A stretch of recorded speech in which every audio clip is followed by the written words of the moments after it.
Hey guys, thanks for tuning into the show. Don't forget to hit that subscribe button. So for overseas basketball players, if what is something they should invest in?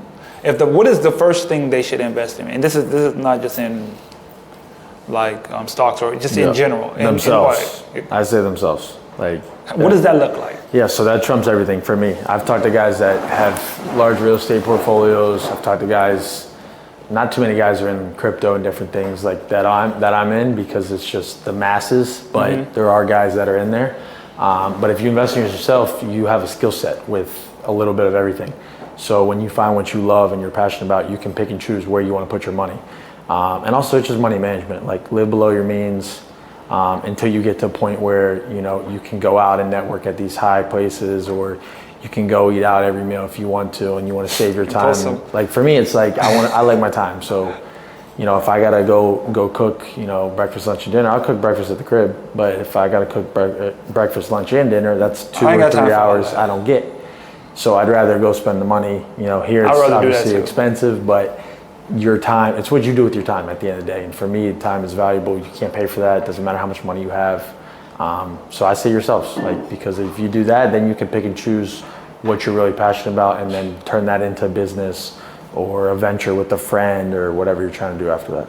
So we kind of skipped over a part. You said when you started getting into trading. Like, what was your trading journey? Like, how did you start with that? Because you told me a story before, but like... Yeah, so I was... Because I'm like right now in the beginning of my trading story. This is the juicy stuff, yeah. So I was probably 23, 24, and I had the lawsuit going on. I had to pay my attorney. Okay. He told me it would cost this much, and it ended up being like double that. I think they're all the same. Like, I think all attorneys bill, and man, they're trading you. They may not essentially be doing all the work that they're saying, but you're gonna that's a fact. You're gonna get billed regardless. And you don't pay it, they halt your case there, and you do pay it, they keep it going. I'm right there. I'm literally in that spot right now. They were like, well, you gotta pay. For me, like, I understand credit really well, so I leveraged a bunch of credit cards to pay for that because I didn't have the liquid cash at the time. I'm fresh out of college. I had no money. I'm making. Did you go to the bank to get your credit cards, or so I just applied? Yeah. Like, I had obviously good credit, but at the same time, like, how do you mean obviously good credit? Okay, so like, cheat code in the credit hacking world is like, if you have a family member, preferably grandparents, so 50, 60-year-old people, if they have good history, you can get put onto their cards as an authorized user, and you pick up their history. Yeah. So I'm 28, but my credit history is like 40 years. So the banks want to see that, the 3 credit unions want to see that, their credit bureaus, want to see that, and that improves your score. So I had like 3 to 4 cards, and I basically put everything on there. 2 of them were like 0% interest, so you pay like 1% a month. On the year or just? On the year, so you pay your 1% a month to keep the balance going, and I was like, that gives me more time to make the money. But like, that was pressure for me because like, I'm like, you gotta pay that. I gotta hoop, and then I gotta pay this back, and a couple of them were interest bearing right away. Oh my God, that interest is crazy. So then I was like, okay, like, what can I do here? And then I started meeting some people in the Discords I was in, and basically uncovered prop firms. And then I was like, okay. So you were on prop firms from the jump? Yeah, from the jump. And because the barrier to entry is so low. You I know that now. I see that now. It makes more sense because you're not putting up your own cash. And people don't trade these accounts as their own money. They trade it as like a video game. So that's why these prop firms are profitable, because 5% of people that are making money, it's fine. I literally just watched a podcast, and this guy was like, I know all the guys who's running these prop firms. And he was like, the amount of people that below it, it's like 99% of people don't even make it to the past the eval. And then when they make it to the paid account, they blow that right too. away. So and then they just repeat. They got you looped in. It's just a repetitive cycle after that. You're basically banking on everybody to lose to make your money. But And that's the sad part about it. So for me, I was like, okay, I need to scale, but like, I'm gonna jump right into it. I want to. Scaling is crazy. So for 9 months, I basically just studied the markets. Every day I got up, paper traded notes. I traded ATR levels, so that was my main synopsis on what I was studying. That's average true range.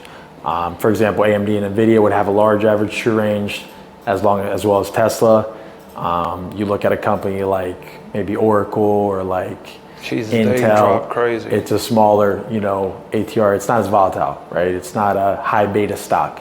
It doesn't move super fast. But I wanted to trade the fast stuff because, like, who doesn't love speed? I'm impatient, but I want to get in and out too. I'm trying to get to the paper. Exactly. I'm trying to get to the paper. Exactly. So then I got a bunch of Apex accounts, blew a couple, passed a couple, and then basically got it to where I had 20 accounts, and I was copy trading 20 accounts. You passed the eval with 20 accounts?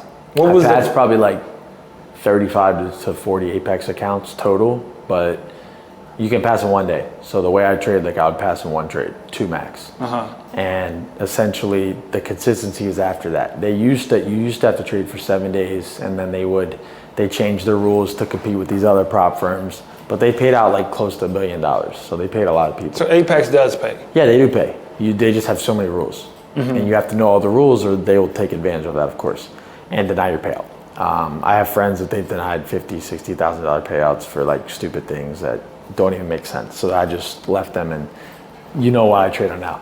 But long story short, I had my buddy's copy trading software, so I just press my button and it goes to all the accounts. And is all these accounts on one prop firm or on other? So it's all on my Apex account, but I would trade it through NinjaTrader, and this copy trading software. Shout out Brady, the Trader's Warehouse. That's where I got my software from. Is he selling his software? Yeah. It's like $120, I think. It integrates all your accounts within NinjaTrader. So you just check it off and press the button. So you're just basically trading off of NinjaTrader all your Apex accounts at one time. So instead of trading 20 separate accounts, which would be a pain. They don't have the link in Apex? So Apex has their own copy trader, but it's not good. It's terrible. It's lagging. I think they trade against you too, to be honest with you. So I don't recommend trading with that. I've used it before. Like I've seen people use it before, and the slippage is bad. Slippage is basically the point structure between what you get filled at and what your actual fill is. So people don't understand that journey is so important. And on NQ it's fast. It's really fast. Super fast. But my guy's software is really good. Like the max I've seen is maybe like 3 points, so like $60 either way, up or down. And I just traded.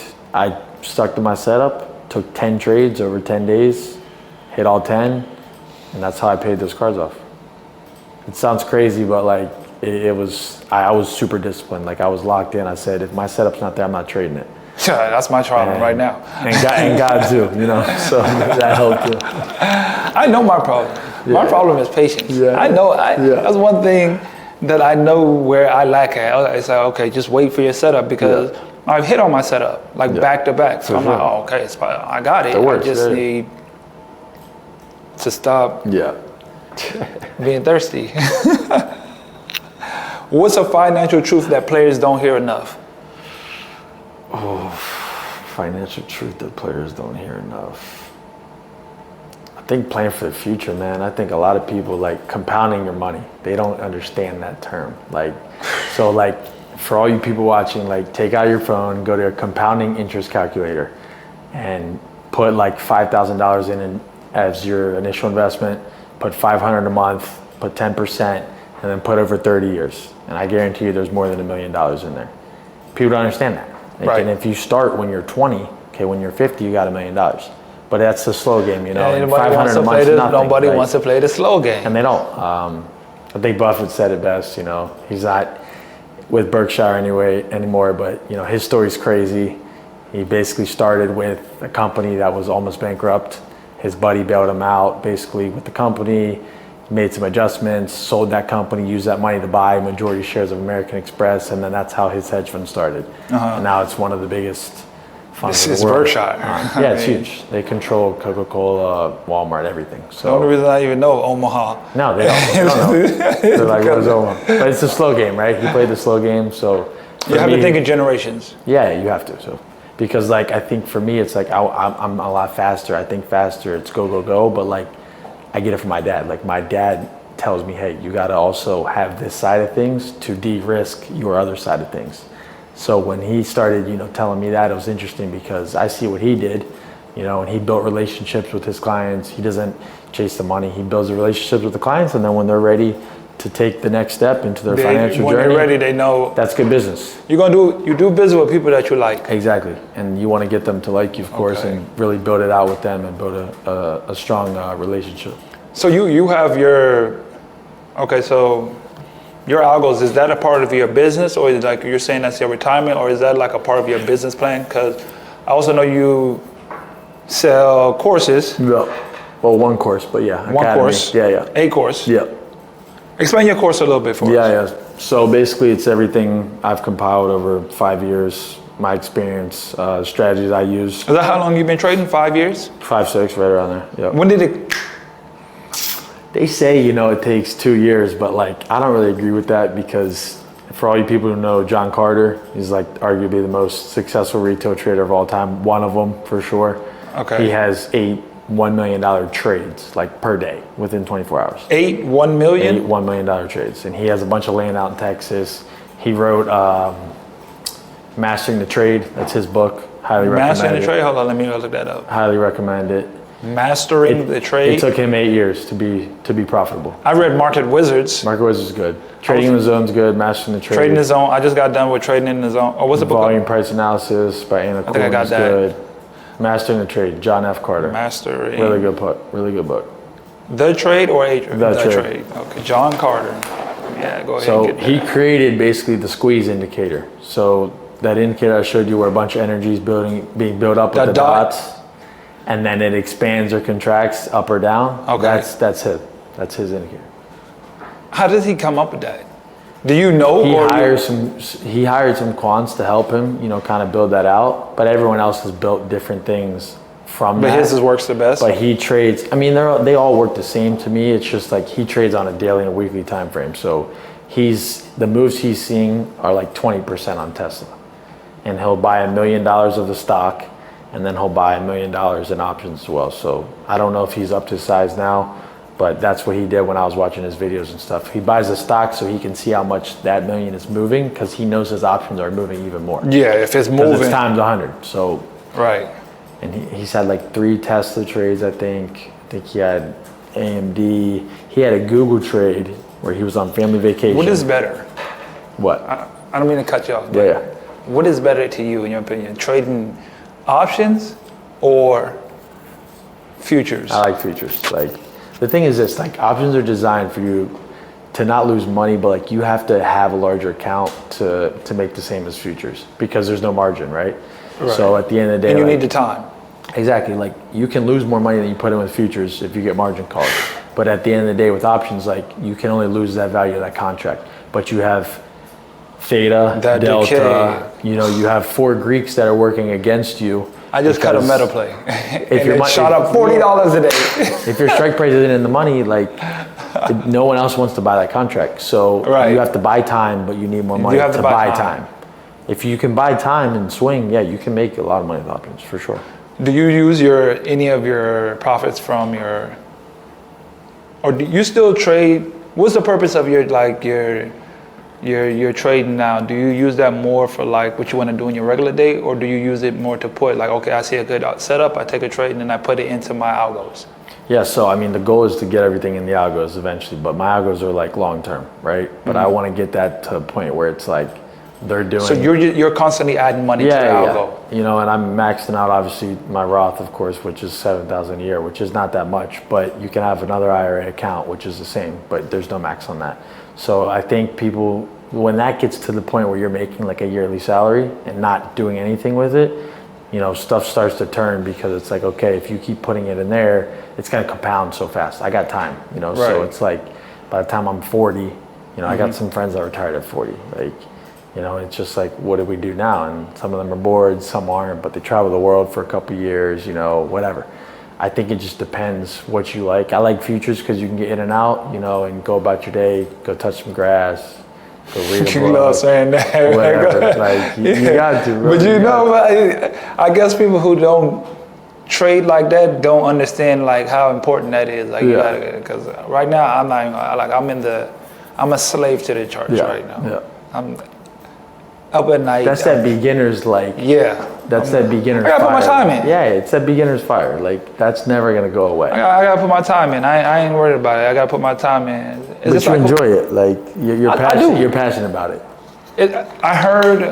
I've been like binge watching. I don't know if you probably watched some of the Words of Wisdom podcast. So I just been watching all of them. because a lot of them trade futures and the props and stuff like that. And one guy he was just interviewing, and he was talking about that. It's like, you're gonna blow these accounts. You're gonna do it. It was like everything that you go through, you're gonna have to put your time in at first. Have to. You got to put your time in first. And that's just where I'm at. I'm in that time. I'm freaking a slave to the charts. I'm a slave. That's your sweat equity, man. You got like you're not gonna receive anything right now, you know, from that, but it'll pay off if you stick with it. And that's the thing. Like they say it takes 2 years, 3 years. Oh yeah, that's why you was talking about the guy in the book. Yeah, but it took him 8 years, man. Like 8 years. Hey guys, thanks for tuning into the show. Please subscribe on our YouTube, Spotify, Apple, and wherever you listen to your podcast. I greatly appreciate it.